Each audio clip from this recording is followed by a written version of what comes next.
Helene with the 11 a.m. advisory from the National Hurricane Center. Not much has changed with the track since I talked to you guys last this morning. We do see that the system is still anticipated to rapidly intensify over those Gulf waters and become a major hurricane before making landfall along the Big Bend of Florida. We see a Cat 3 possible. It's on the cone, but a Cat 4 is not out of the question either. So we just want to make sure you're prepared, informed, connected, all the things, because we know that we are going to feel those impacts far outside of the center of that cone. There haven't been major shifts, but a wobble here and there is not impossible. We do see that the system, again, going to be impacting the Big Bend over towards Steinhatchee, for Perry, those areas that have been impacted previously by Idalia and Debbie. So we do see the system will then push inland as it does so. Now, with the latest update, it doesn't really have that hurricane strength over land. It has it rapidly weakening back into a tropical storm. But aside from that, it's continuing to push to the north-northwest at about 10 miles per hour.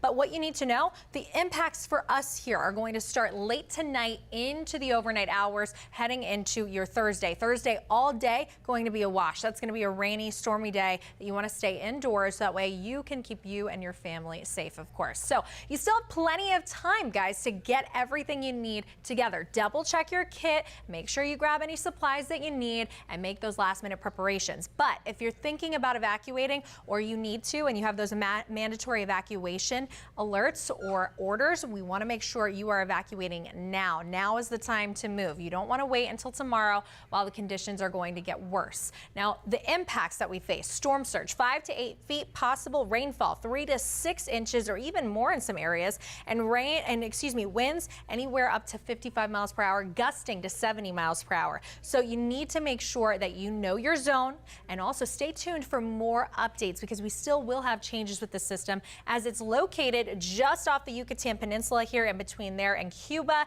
bringing the first rain bands and also areas of cloud cover there to portions of the Keys, also South Florida, of course. Aside from that, our conditions right now are looking normal. However, as we head into tonight, the first couple rain bands moving through between 8 to about 10 p.m., you can see that they have a lot of colors with them, meaning that these are going to be strong areas of heavy downpours, rain, and also wind. We do know that there's an isolated tornado threat with some of these bands of rain and wind heading into tonight and tomorrow. Now, the system continues then to move into the Gulf. As it does so, it is going to be parallel with our coast right around 3 to about 5 p.m. Thursday. That's going to be when our impacts are the worst, including our storm surge impact. Now, the system then shifts and it continues as it makes landfall. We anticipate that landfall right around 10 to 11 p.m. on Thursday, and those winds will shift out of the southwest, which will allow all that water to pile up onto our area, meaning storm surge is going to be that #1 impact and threat that we need to plan for. So please be careful, especially if you're along the coast. Heed those mandatory evacuation orders. We know that even though, look,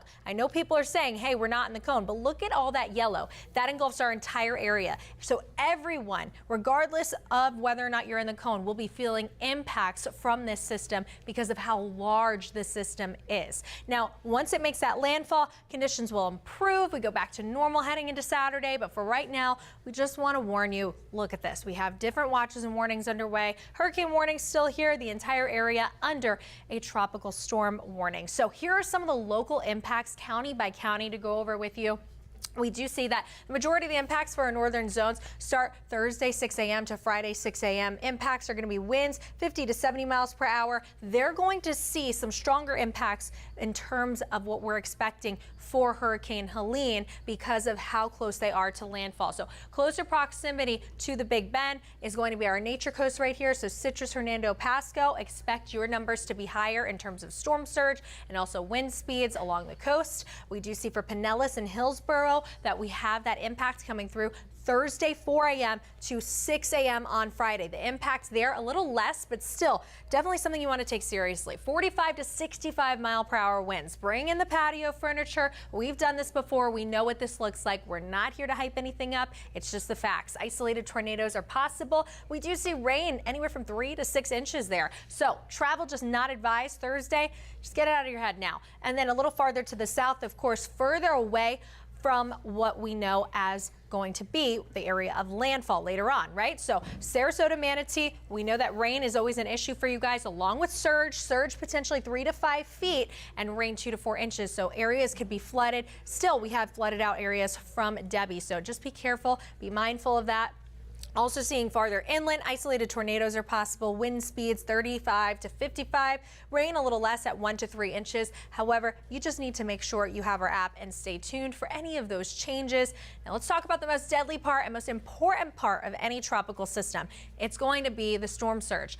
This system, Hurricane Helene, the #1 impact, it's going to be storm surge. This is a storm surge type of storm.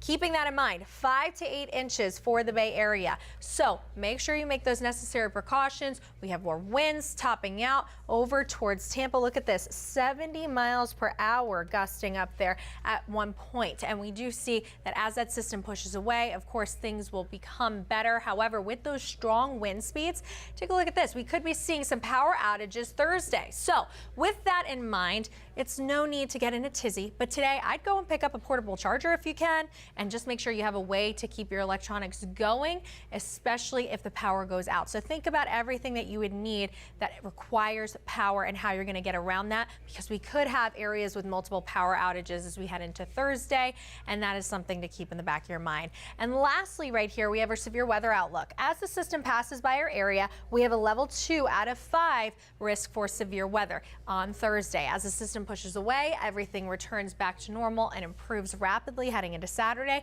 and the rest of this weekend. Bobby has got you covered at noon. He's our chief meteorologist, the best in the biz right here, and he's going to help you prepare along with myself and the rest of the weather team. We're going to walk you through this all throughout the storm. Remember, the impacts start tonight. You got plenty of time to prepare. We want you to pick preparation over panic. We're going to continue to keep you informed, prepared, connected, safe, and most importantly, calm. We're going to get through this, guys. Me and the rest of the team have got you covered.